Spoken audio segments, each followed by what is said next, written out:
ബാലചന്ദ്ര മേനോൻ എന്ന് പറഞ്ഞ മലയാളത്തിലെ ഒരു സകലകലാവല്ലഭനാണ്. അദ്ദേഹം കഥയും തിരക്കഥയും സംഭാഷണവും സംവിധാനവും നിർമ്മാണവും അഭിനയവും സംഗീതവും എഡിറ്റിംഗ് എല്ലാ മേഖലയിലും അധികം കൈവച്ചിട്ടുണ്ട്. അപ്പോൾ ഒരു 77-78 കാലഘട്ടത്തിലാണ് അദ്ദേഹം സിനിമ ചെയ്ത് ആരംഭിക്കുന്നത്. അവിടെ മുതൽ അങ്ങോട്ട് ഏകദേശം 90 വരെ, ഒരു 93 വരെയൊക്കെ അദ്ദേഹം ചെയ്ത സിനിമകളിൽ ഒരു 90% വിജയം തന്നെയായിരുന്നു. കുറച്ച് സിനിമ മാത്രമേ പരാജയപ്പെട്ടിട്ടുള്ളൂ. അത് കഴിഞ്ഞിട്ടാണ് പിന്നീട് അദ്ദേഹത്തിൻ്റെ ഒരു പരാജയം തുടങ്ങുന്നത്, അല്ലെങ്കിൽ സിനിമകൾ പരാജയപ്പെട്ടു തുടങ്ങുന്നത്. അപ്പോൾ 1994 റിലീസായ ഒരു സിനിമയുണ്ട്. ആ ഒരു ഏപ്രിൽ മാസം റിലീസായതാണ് സുഖം സുഖകരം. അപ്പോൾ നമ്മൾ 94 വിഷു സീസണെ കുറിച്ച് നമ്മളൊരു സെഗ്മെൻറ്റ് ചെയ്തപ്പോൾ ഈ ഒരു സിനിമയെക്കുറിച്ച് അധികം പരാമർശിക്കാൻ പറ്റിയില്ല.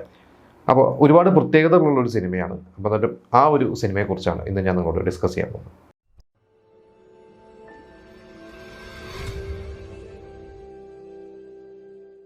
93 അമ്മയാണ് സത്യം എന്ന് പറയുന്ന ഒരു സിനിമയ്ക്ക് ശേഷം ബാലചന്ദ്ര മേനോൻ ചെയ്ത സിനിമയാണ് സുഖം സുഖകരം.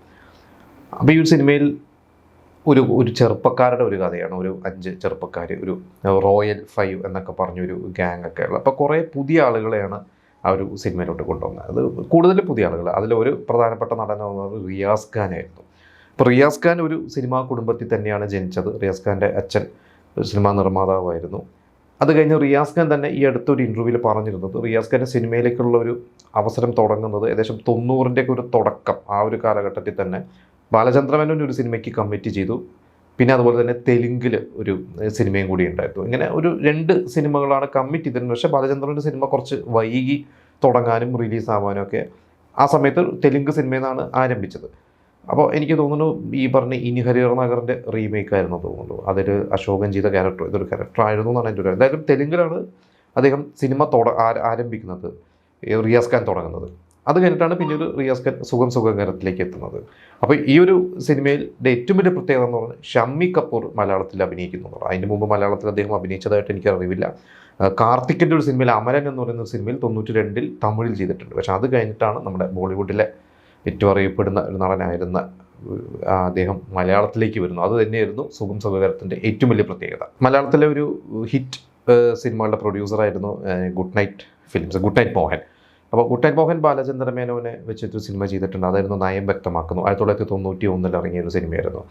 അപ്പോൾ ആ നയം വ്യക്തമാക്കുന്ന സിനിമ അത്യാവശ്യം കുഴപ്പമില്ലാത്തൊരു വിജയിക്കായിരുന്നു, നഷ്ടമൊന്നും അല്ലായിരുന്നു. അത്യാവശ്യം നല്ലൊരു നിർമ്മാതാവിന് ലാഭം കിട്ടിയൊരു സിനിമയായിരുന്നു. അപ്പോൾ ഇത് കഴിഞ്ഞിട്ട് പിന്നീട് നമുക്കറിയാം കിൽക്കം, അങ്ങനെ ഒരുപാട് സിനിമ ഗുഡ് നൈറ്റ് ഫിലിംസ് ചെയ്തിട്ടുണ്ട്. അദ്ദേഹം സിനിമ മാത്രമല്ല, ഗുഡ് നൈറ്റ് എന്ന് പറയുന്ന ഒരു ബിസിനസ് സാമ്രാജ്യത്തിൻ്റെ അതുപോലെ വലിയൊരു മുതലാളി തന്നെയാണ്. അപ്പോൾ അദ്ദേഹത്തിന് ഒരുപാട് ഫണ്ടും കാര്യങ്ങളൊക്കെ ഉണ്ട്. ഒരുപാട് സിനിമകളൊക്കെ അദ്ദേഹം ഫണ്ട് ചെയ്യുന്നുണ്ട്. അങ്ങനെയൊക്കെ ഉണ്ടായിരുന്നു.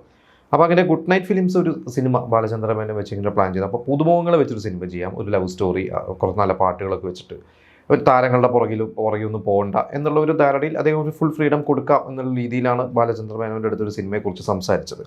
അങ്ങനെയാണ് ഈ പറയുന്ന സുഖം സുഖകരം എന്ന് പറഞ്ഞ സിനിമയെക്കുറിച്ച് ആദ്യം ആരംഭിക്കുന്ന ഒരു ചർച്ചയൊക്കെ.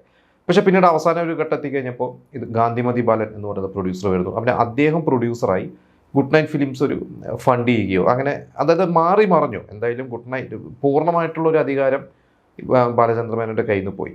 എങ്കിൽ പോലും ഒരു ഗ്രാൻഡായിട്ട് തന്നെ സിനിമ ചെയ്യാം എന്നൊക്കെ ഒരു പ്ലാൻ ചെയ്യുന്നു. ഇവർ കൊടൈക്കനാലിൽ വെച്ചിട്ട് അതിൻ്റെ ഒരു പൂജാ ചടങ്ങ്, അന്ന് മമ്മൂട്ടിയും ഫാസിലും കെ ബാലചന്ദ്ര ആയിരുന്നു ആദ്യത്തെ ഒരു പൂജാ ചടങ്ങിൽ വിളക്ക് കൊടുത്തുകയോ. പിന്നെ മമ്മൂട്ടിയും ഫാസിലും ഒക്കെ, എനിക്കോട് മമ്മൂട്ടി ഫാസിലും അവരുടെ ഏതൊരു സിനിമയുടെ ഭാഗമായിട്ട് അന്ന് അവിടെ ഉണ്ട്. എന്തായാലും അങ്ങനെ എല്ലാവരും കൂടി പങ്കെടുത്തിട്ട് ഭയങ്കര ഒരു ഗ്രാൻഡായിട്ടുള്ള ഒരു പൂജ തന്നെയായിരുന്നു ഈ സുഖകരം എന്ന് പറഞ്ഞ സിനിമയ്ക്ക്. പക്ഷേ ഇതിൽ ഈ പറഞ്ഞ ഷൂട്ട് തുടങ്ങിയ ശേഷം ബാലചന്ദ്ര മേനോൻ അദ്ദേഹം വിചാരിച്ച പോലെ ഒന്നും ഒരു സിനിമ ചെയ്യാൻ പറ്റിയില്ല. കുറേ ആർട്ടിസ്റ്റുകളുടെയൊക്കെ ഡേറ്റും കാര്യങ്ങളെല്ലാം എന്തൊക്കെയോ പ്രശ്നങ്ങളൊക്കെ കാരണം പിന്നെ അതിലൊരു സീൻ എടുക്കാൻ 4-5 ലൊക്കേഷനുകൾ മാറി പല ദിവസങ്ങളിൽ പല സമയങ്ങളിലായിട്ടൊക്കെ എടുക്കേണ്ടി വന്നിട്ടുണ്ട്. അങ്ങനെ ആ ഒരു സിനിമയുടെ മൊത്തത്തിലുള്ള ഒരു സിനിമയുടെ ക്വാളിറ്റീനെ അതൊക്കെ ബാധിച്ചിട്ടുണ്ട്. റിയാസ് ഖാനെ കൂടാതെ അന്ന് മലയാളത്തിൽ അത്യാവശ്യം പടങ്ങളൊക്കെ ചെയ്തിരുന്ന യുവനടൻ മഹേഷ്, പിന്നെ മുജീബ്, അങ്ങനെ ഒരു 5 പേര്, മീര എന്ന് പറയുന്ന ഒരു പുതിയൊരു ഹീറോയിൻ, അവർ പിന്നീട് കുറേ സിനിമകളിലൊക്കെ അഭിനയിച്ചു. മഹേഷും സിനിമകളിലൊക്കെ അഭിനയിച്ചു.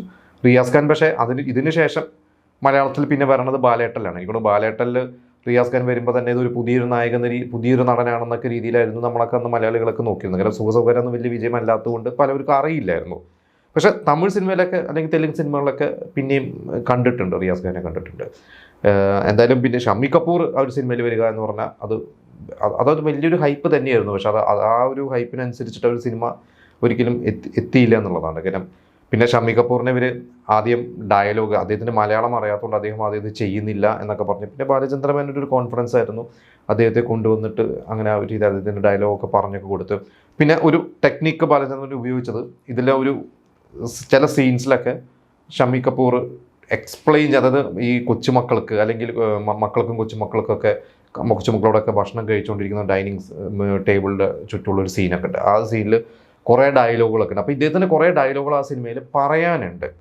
അപ്പോൾ അന്ന് ബാലചന്ദ്രൻ മേനോൻ ടെക്നിക്ക് ഉപയോഗിച്ചത് ഈ പറയുന്ന ഷമ്മി കപൂർ ചെയ്യുന്ന ആ ഒരു കഥാപാത്രത്തിന് ഒരു പ്രൈവറ്റ് സെക്രട്ടറി സുചിത്ര എന്ന് പറഞ്ഞ ആക്ട്രസ് അവരുടെ ഒരു കഥാപാത്രത്തെ കൊണ്ടുവന്നിട്ട് ഇവർ എക്സ്പ്ലെയിൻ ചെയ്യും. അല്ലെങ്കിൽ ഷമ്മി കപൂറിന് പറയാനുള്ളത് ഇവർ പറയുന്നു, പ്രൈവറ്റ് സെക്രട്ടറി പറയുന്നു. എല്ലാം കേട്ട് ഷമ്മി കപൂർ ഒന്ന് മൂളുകയോ അല്ലെങ്കിൽ എന്തെങ്കിലും ഒന്നോ രണ്ടോ വാക്ക് പറയുകയോ അങ്ങനെയൊക്കെ ചെയ്ത് ഒപ്പിച്ചിട്ടുണ്ടായിരുന്നു എന്നുള്ളതാണ് ബാലചന്ദ്രൻ പറഞ്ഞത്. ആ സിനിമ ഇനി നിങ്ങൾക്ക് എല്ലാവർക്കും കാണുമ്പോൾ അദ്ദേഹം ഉപയോഗിച്ചിട്ടുള്ള, ബാലചന്ദ്രൻ ഉപയോഗിച്ചിട്ടുള്ള ആ ഒരു തന്ത്രം മനസ്സിലാവും. ഇതിൻ്റെ മ്യൂസിക് ഡയറക്ടർ രവീന്ദ്ര ജെയിനായിരുന്നു. രമേശൻ നായരും ജയകുമാറും കൂടി ഒരുമിച്ച് ഇതിൽ പാട്ടുകൾ എഴുതിയിട്ടുണ്ട്. തിക്കുറിശി ഈ സിനിമയ്ക്ക് പാട്ട് എഴുതിയിട്ടുണ്ട്. തിക്കുറിശി അവസാനമായിട്ട് പാട്ട് എഴുതിയ ഒരു സിനിമയും കൂടിയായിരുന്നു സുഖം സുഖകരം.